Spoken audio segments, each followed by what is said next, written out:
कालेबुङ जिल्ला अन्तर्गत थापा गाउँ लोवर इच्छे निवासी श्रीमती अमृता कार्की पति स्वर्गीय भोटु कार्की एक्कल महिला हुन्, जसको सहारा श्रीमान र छोरा दुवैको मृत्यु भइसकेको छ र यति बेला उनलाई घर मर्मतीको निम्ति सहयोग चाहिएको छ। उनको घरको छानो एकदमै पुरानो भएर चुन थालेको छ र यो बर्खायाममा बस्न लायकको छैन। बढी अहिले पनि ओछ्यानमा सिसा तयार राखेर सुत्छिन्, ताकि राति पानी परे उनी त्यो सिसा ओढेर सुत्न सकिन्छ कि भनेर।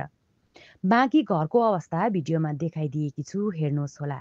अनि बढीको घर मर्मती कार्यमा फेरि पनि सम्पूर्ण सहयोगीहरूले धेर थोरै भए पनि सहयोग पुर्याइदिनुहुन्छ भनेर आशा पनि राखेका छौँ।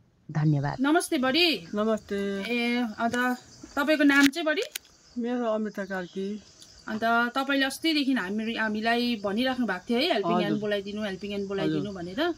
त्यही कारण आज हामीले दिदीहरू ल्याइदिएको छौँ तपाईँको घरमा है। तपाईँले किन चाहिँ दिदीहरूलाई सम्झिनु भएको एकपल्ट तपाईँकै भन्नुहोस् न। हजुर, मेरो त अब त्यही हो, बुढा खसेको 29 वर्ष पुग्यो, छोरा खसेको 4 फुट, अब 5 मा लाग्यो।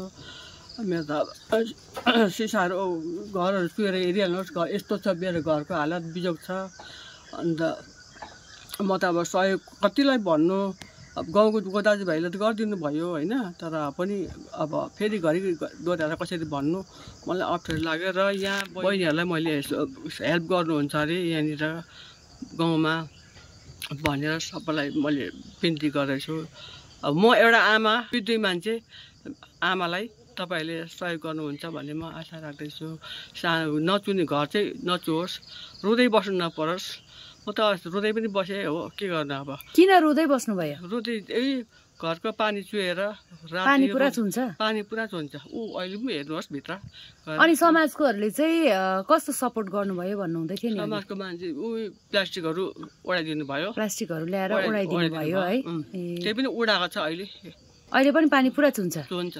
र यो बर्खामा चाहिँ बर्खामा चाहिँ अब मलाई चाहिँ एकदमै साह्रो परेको छ। बर्खामा चाहिँ एकदमै अवस्था, अब कसरी बस्नु कसरी सुत्नु त्यस्तो भइरहेछ। म चाहिँ तपाईँ एक्लै बस्नुहुन्छ? म त एक्लै बस्छु। बेला बेला अब छोरीहरू आउँछ। छोरी छ तपाईँको? अब छोरीले हेर्छ कि हेर्दैन तपाईँलाई? छोरीले बेला बेला यसो अलिअलि 300-400 रुपियाँ खर्च दिन्छ, त्यति नै हो। अब उसको पनि त आफ्नो परिवार होला नि त होइन?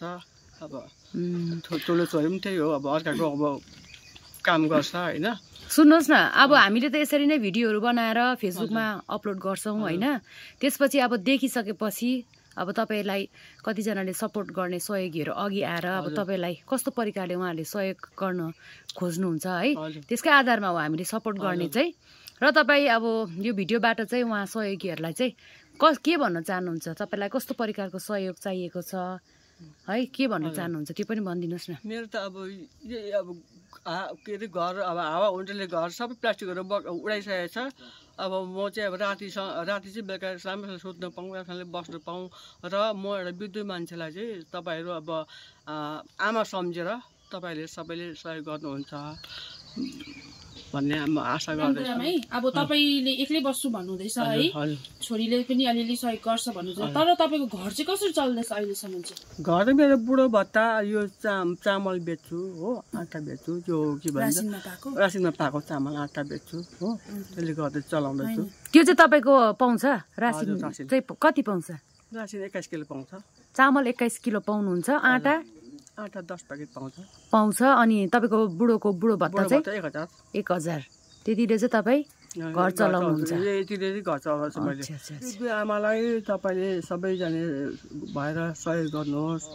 आफ्नो आमा सम्झेर एउटा छानाहरू कतै जुराइदिनुहुन्छ, ल्याइदिनुहुन्छ भन्ने आशा छ, आशा राखेको छु तपाईँमाथि। छैन सारा दिने भने रुँदै बस्छु म त।